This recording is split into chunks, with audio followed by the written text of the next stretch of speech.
Nganza kwethu ngifisa nazi ukuthi ke ngiyazi ukuthi ke njengomphakathi indaba nifuna ngesikhathi esuke ke zenzeke ngaso ithi mayenzeka manje ubeke uyithola manje kepha bengicela ukuthi ke niqonde ukuthi njengomthuli wezindaba kuke kufuneka ukuthi ke ube neqiniso ngendaba ke ozoyithula awufuni ukuthi ke ngoba nakho ubona into itrend bese uyagijima uyosaphaza indaba ebantwini bese uthola ukuthi emva kwesikhashana uthola ukuthi ke lento oyibikile ayilona iqiniso noma ke lento oyibikile khona la ihambe khona ifike ke ishayisane khona ingakho ke le channel eMaswidi Mina Production seke silinde ukuthi ke ihamba kanjani indaba siphinde futhi ke siqoqeke namaqiniso sizwe ke futhi ukuthi ke nezinye inhlangothi zisuke yithini ke ngalolu daba angiqale nje ngobingelele ke ngwamukele le video namhlanje okubingelelayo umxolisi ofana kadlomo zala phansi enkandla mahlatha mnyama uma ngabe ke uyaqala ukufika kule channel ngicela ukuthi wenze iqiniso lo ucofa subscribe mawuqeda ubale video ushaye like bese uyakhomenta kulolu daba la namhlanje udaba ngasingalo ke njengamanje luthi ke sekuqinisekisiwe ukuthi ke umnumzane Bhekicele obe yipolice minister elapha ke eMzansi Afrika phinde befuthi ke ilunga le-ANC usethatheke isinqumo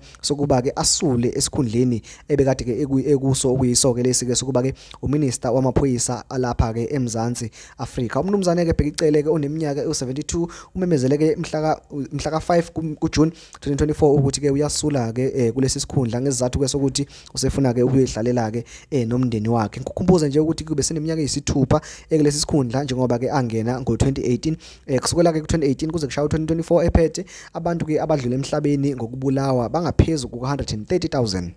shuthi ke kuthe nje kudlula ke lo mhlambe ke 5 hours ebekile ukuthi uyasula esikhundleni bese baningi kakhulu ke amaqembu aseqala ke sengenela lesikhundla sakhe engakasho nanokuthi ke iprocess yakho na ke izohamba kanjani cha bese bethe nje mbo kuyena ke omunye nomunye seyikhuphula ke DJ mina kumele kube yimina ke kumele kube yimina ngutshela nje ngokuqala nje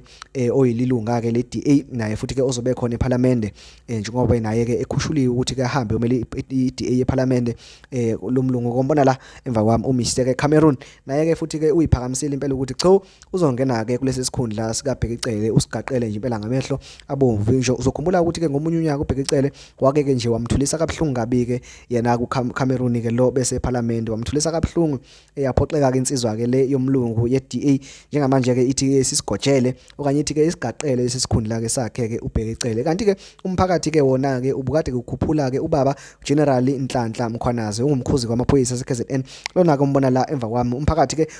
uwona ke umkhuphulile ke lo mnumzane ngesandla okanye ke ngemisebenzi ebonakele ke eyenza kwaZulu ke Natal uzokhumbula ke nje ukuthi ke kule channel uma ngabe sijwayele ukuthi ke well done captain lapho khona ke NIU iseqothe ke igebengu soke ke sibongela yena ke umnumzane ke General Nhlanhla Mkhwanazi ngemisebenzi ke asuke eyenza le kwaZulu Natal nganza kwethu uBhekicele nje usula nje ubesekade engomunye ke wamalunga eANC ebekade ke ngabizwanga ukuthi ke ayi eParliament njengoba ke ANC belahlekele ke yitulo ezingaphezulu ke ka70 uBhekicele ke naye ubeke ngomunye ke wabantu abangabizwanga ukuthi ke bawomela ke ANC eParliament emva kwensukwana nje imbili ezintathu ke etholelezo indaba ubeke sethi isinqumo ke sokuthi ke uyasula kulesi sikhundla sokuba ke uMinister of Police njengamanje ke sizolinda ke ukuzwa ukuthi ke iparty entsha okanye ke uhulumeni omusha uzophatha uzokhetha ke bani njengominister wamaphoyisa engizocela kuwena njengamanje ukuthi ke ngichofele subscribe like bese uyakhomenta ukuze ungeke usale ngaphandle asidibane ku video landelayo ngiyabonga.